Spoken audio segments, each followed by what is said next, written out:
Welcome back to another episode of Robert's Reviews. Today, we're going to be talking about The Boys, Season 2.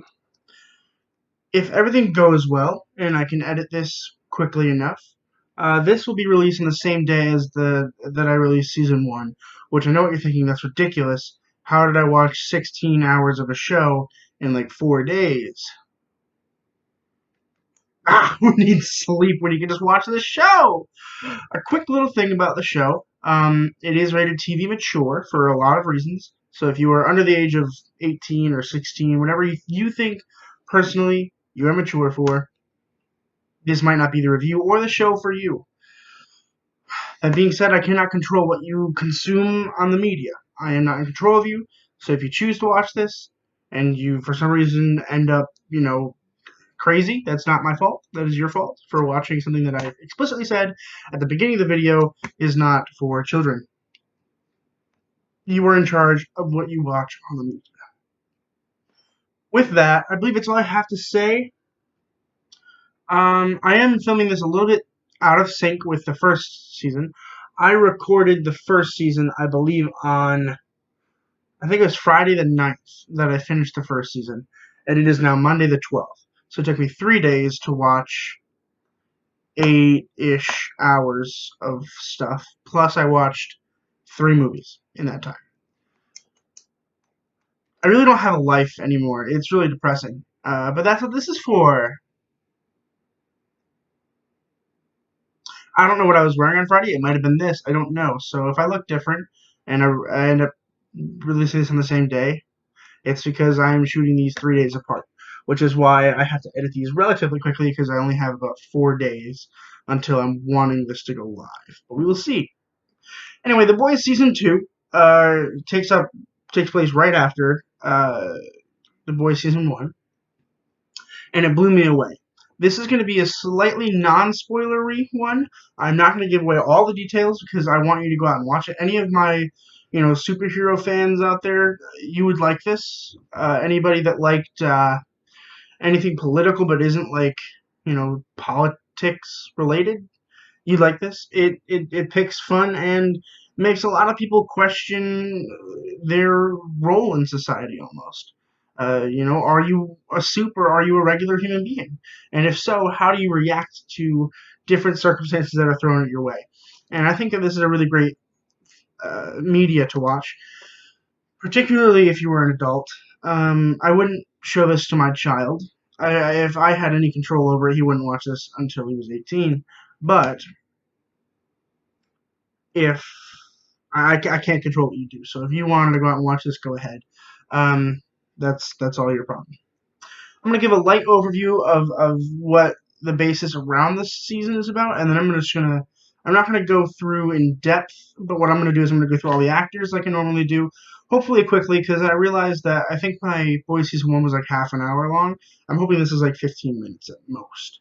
Because I don't want to give anything away for season 2. Season 2 will blow you away, so I don't want to give anything away. So I'm just gonna give you some light arcs to follow. And those of you who want to talk about it or don't care about spoilers, drop it in the comments below and I can reach out to you. Or if you want to start a thread on Facebook or send me a message about it, I'd love to talk to you about it. I'm really excited that I watched all 16 hours of this, and I hope you like it and I hope you watch it as well. So, The Boys Season 2 picks up right off after Season 1. And essentially, Season 1 followed the boys trying to basically take down Vought. And this is still the same idea. Back then it was more focused because it was really focused on Huey trying to take revenge for, A-Train murdering his girlfriend. But now it revolves around a lot of things, but it really revolves around getting Compound V, which is the thing that ends up giving people powers, exposing that to the real world and letting everyone know that Vought, which is the company that runs the superheroes, is a fraud. That's like the main story arc. There's also like 13 billion tiny arcs that are amazing and really great to listen to. And I'm going to talk about those now when I talk about the actors, because that's really, I don't want to give too much away plot-wise. So that's all I'm going to give you plot-wise. Is that it follows the events of the boys trying to basically get everybody in Vought out in the open and expose them in a way that they were not expecting. So let's get started with some actors. Karl Urban as Billy Butcher, reprising his role from the first season, is fantastic. I love Karl Urban. He's fantastic. Uh, in the last episode of the finale, I pictured something, and I'll never be able to stop picturing it. But imagine for a second if he played Wolverine. Oh my God. In some other dimension somewhere, he's playing Wolverine for sure. He won't do it in this, though, because the MCU has already casted him in a minor role in Thor Ragnarok, so that's kind of annoying. I wish they'd save him for Wolverine, because there's no way Jackman's coming back, but off topic. Anyway, he's fantastic in this. And his story arc, similar to the first one, is trying to find Becca, who is his wife. And there's a surprise that you'll learn pretty early in season 2 and a little bit towards the end of season 1 that really kicks off his drive to want to find Becca. And his relationship with Hughie has always been really strong. You know, in the first season they were really close, and then in the beginning of this season they're very far apart. They don't really like each other. They even take a few hits of each other, and eventually we learn that's mainly because Billy kind of views him as close family. And we get a lot of backstory on Butcher, and we get a little bit more on Hughie. And it's watching the relationship blossom is really cool because you don't know what's going to happen. I mean, particularly with Butcher, you have no clue what he's going to do at any given moment. There's something he does in the finale that I'm not going to give away, but if you want to talk to me about it, I'm more than willing to talk about it with you personally. He does something in the finale that blew me away. I was not ready for it. I was like, oh my God, this is crazy. And boy, was it cool. I really enjoy the character, and I really enjoy Urban's portrayal of it. Jack Quaid played Hughie again. Hughie's really cool. I've always loved Hughie. We get more into the pop culture of Hughie, where like he listens to music a lot, and it's all Billy Joel, and we find out why. Which is why the soundtrack of this season in particular is phenomenal. I mean, the first season was also really good, but this season's even better. And the original music for this is even better. It's so good. Particularly in the finale, I was like, oh, this music's bopping. Really great stuff. And from Jack Quaid, I mean, I got what I wanted. I think maybe his performance is a little bit worse than the first season, and I think it's because he got a little comfortable in the role, which is fine. But the issue is that Huey's supposed to be kind of uncomfortable in the sense that he is kind of the outsider of the boys. And towards the end of the season, we get more of first season Huey, when he starts to realize that he doesn't really fit in with the boys as a whole. Anthony Starr, I think it's Anthony. I don't think it's Anthony. I think it's Anthony. Anthony Starr as Homelander. Wow, he was good in the first season, and boy, is he good in this season. This season's whacked with Homelander. Wow, it's so messed up. Ooh, I'll give you a little hint. He has a son. I won't tell you with who, but he has a son. And the core around Homelander's character in this season is that he's trying to be a good father, and he's almost succeeding. Like everything he does for his son, you can tell that he thinks it's for the best, and that hurts because you really want to hate this guy so much. But there's just a little soft spot in me that's like, oh, he just wants to be a good father. But he's an awful father, of course, almost as bad as a human being as he is.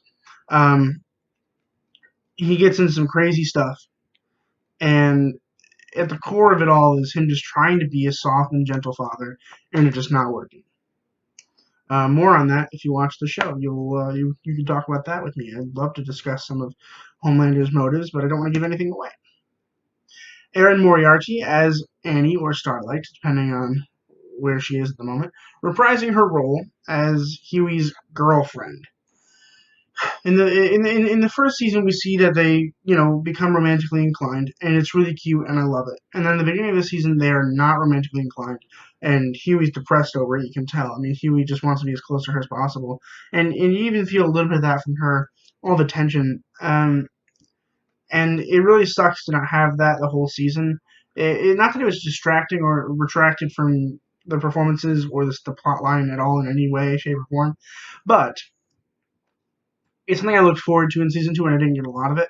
I think we'll get a lot more of it in season 3, which is confirmed. But I didn't get enough of it, which is totally fine. It's not a massive negative, but I did really enjoy Starlight and Annie as a whole because she is still the outsider of the seven. Dominique McElligott is Maeve. Maeve is really cool in this because, and this isn't really much of a spoiler, but she gets outed as a lesbian, which is false. She's bi, and she tries to make that evident, but Vought refuses. Vaught's like, no, it's easier to sell if it's lesbian. Which, whoa, hold up. For one, that is very political and like very, very annoying because that's basically what Trump's doing right now.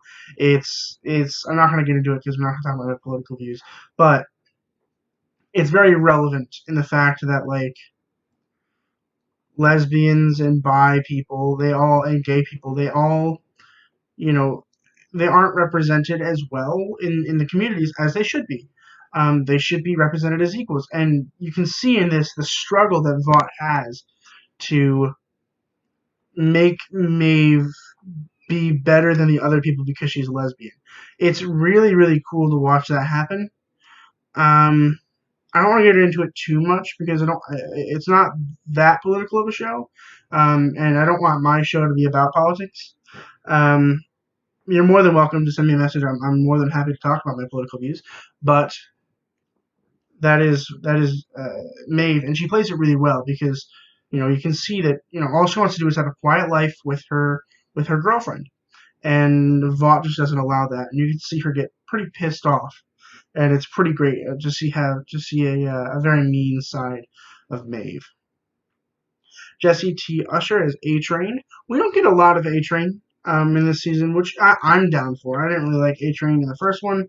I think he was better in the first one than he was in this one. Which isn't to say he's bad in this one at all because he is great. Um, and basically, A Train and the Deep end up joining this like church thing that is supposed to make them better people. And then once they become better people, then they can join the Seven again. It's complicated. We should just watch the show. Laz Alonso plays Mother's Milk. Mother's Milk is great. I love the character. I think I have to do some like googling after this, but anyway. Um, I liked Mother's Milk a lot in the first season. I like him a lot in the second season because he's a family man. His main focus is in the first season is getting back so he can see his wife and his daughter. And in this season, he almost gives up. He's like, you know what? It's not worth it anymore. And then we see him towards the end of the season really fight for what he wants, and it's just really rewarding to watch him play that part. It's getting long, so I'm gonna try to speed through the last couple. Chase Crawford is the Deep. As I mentioned before, he and A Train are in this church thing and trying to become better people so that he can join the Seven again. At the end of the finale, we get a little bit of a taste of almost what I think might be a little bit of a spoiler for season 3. But I'll let you watch that yourself.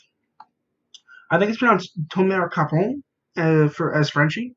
Frenchie's even better in the season than he was in the first season, and that's because we get to delve into his backstory a lot more than we did in the first season. We get a lot of really cool backstory stuff, and Frenchie's is really, really cool. And of course, him and Kimiko, they have this love relationship that is complicated, and it's really, really cool to watch that blossom. So I was really happy with Frenchie this season. Karen Fukuhara as Kimiko. Kimiko is the girl from the first season. She's literally just called the girl in the first season. Um, and she's a soup, but she's a nicer soup. But she's a little crazy. She's a little batshit, and that's okay. Because Frenchie calms her down, and it's really cool to see that relationship and how that works. And we get to see Kimiko become more of a civilized human being in this season, which I think is really great. And I think by the third season, we'll see her actually communicating with people, and I'm really excited for that. On to some new people. Not that Becca is new per se, but she's newer. We get a lot more of her in this season, that's for sure. And she is portrayed by Chantal Van Santen, who plays Becca, who's Butcher's wife. No spoilers here. I'm not going to tell you anything about Becca. Go watch the show. Aha, reel him in. Aya Cash plays Stormfront. Stormfront is the new um, person in the Seven, and she can make lightning storms. It's pretty cool. I really want to talk about Stormfront because she's massive in the story, but anything I say about Stormfront is a spoiler, so I can't talk about Stormfront. Anybody who's seen the show and wants to discuss Stormfront with me, send me a message. I want to give a quick shout out to Cameron Crovetti, who played Ryan. Ryan is the kid in the show who is Homelander's son, who is related to another person who will remain nameless.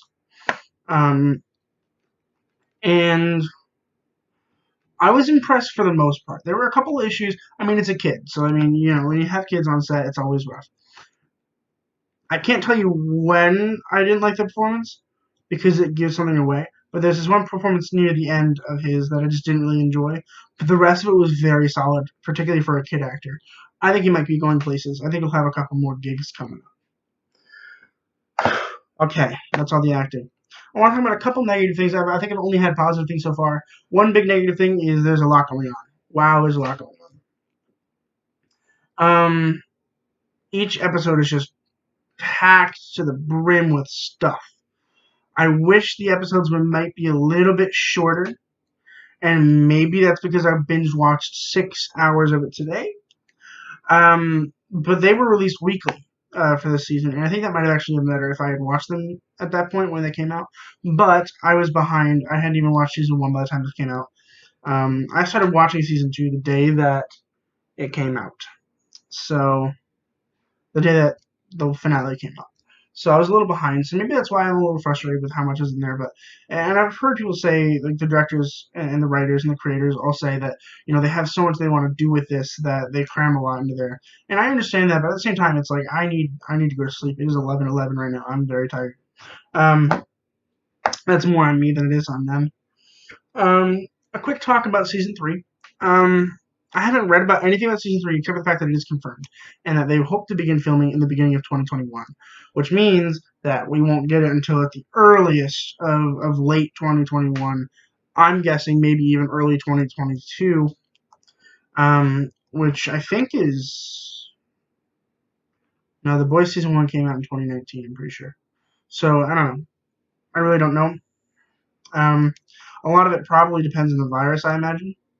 But there's a lot of special effects that go into all these shows. I love to talk about them, but they're very gory, and a lot of them give a lot of plot details away. But the special effects in these are phenomenal, and I can only imagine how expensive they are, for one. But for two, how time-consuming that has to be to edit all of that. So I don't know when we'll see a season 3, but my guess is that there will be a time jump. And a time jump, for those of you who don't know what that is, I'm sure most of you can understand it, but for those of you who don't, that is from when we end one season or one movie, like in the MCU, and then we pick up the next movie, the immediately following movie, at a different time period. My guess is that we'll wait like 15 years, and we'll pick up there. I honestly think that might be how it works. But there's also a sneak peek of who the villain will be, kind of, for season 3. So that makes me think they won't make a time jump, but I almost hope they do because I think it'd be cool if we got a teenage Ryan in the mix of season 3. Anyway, this is already longer than I wanted it to be, so I'm going to wrap it up before 20 minutes. I'm going to give this an A. And I'm going to give it an A, not an A+, and that is simply because it was just so much. There's so much packed in there, and it was all very good, but I don't know if necessarily all it was necessary. Just go watch it. Just go watch it. It's really, really, really, really, really good. I had a blast watching this, and I hope you do as well. That's pretty much it for me. Don't forget to comment down below if there's anything you want me to take a look at. I will add it to my sticky note list. Easy, very long list.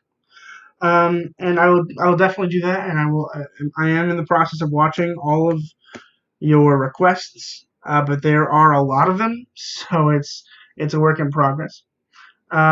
Make sure you join the Facebook group, link in the description, to stay up to date with everything going on. And when does this come out? Friday. In about a week and a half, my Halloween week starts. So make sure you tune into Halloween week every day. I'll be posting a Halloween movie review. So it's really exciting. I'm really excited. I've been watching those films for the 5 of them. Not the Saturday one yet because I don't know the results of the poll yet. Make sure you go vote in the poll. Keep forgetting to plug that in my videos. Go vote in the poll in the Facebook. If you go to Facebook and join the group, there will be a poll there in the announcements. If you hit that, you can vote for what you want me to review on Halloween night. Subscribe. Okay, I think that's everything I had to say. Whew. Well, that'll do it for me. As always, keep watching films and movies and TV shows, and I will see you guys in the next video.